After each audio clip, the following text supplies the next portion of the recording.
अस्सलाम वालेकुम मेरे सजनों दोस्तों, ये मेरी वीडियो सुन के ते फॉलो करया करो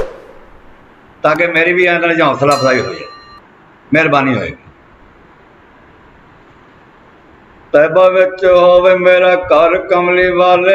वेखां रज रज तेरा दर कमली वाले तैबा विच होवे मेरा घर कमली वाले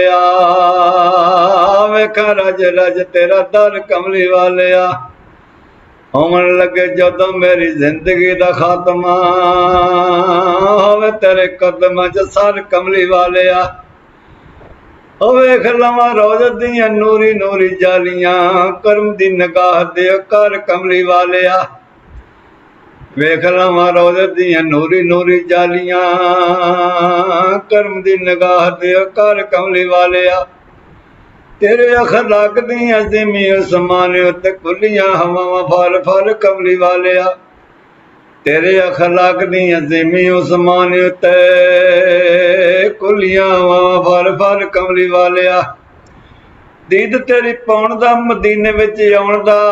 बन जावे मेरा कोई यार कमली वाले दीद तेरी पाउण दा मदीने विच आउण दा बन जावे मेरा कोई यार कमली वाले काफले मदीने जांदे असी जदों वेखदा अखां डोलदियां हंझू पर पर कमली वाले काफले मदीने जांदे असी जदों वेखदा अखां डोलदियां हंझू पर पर कमली वाले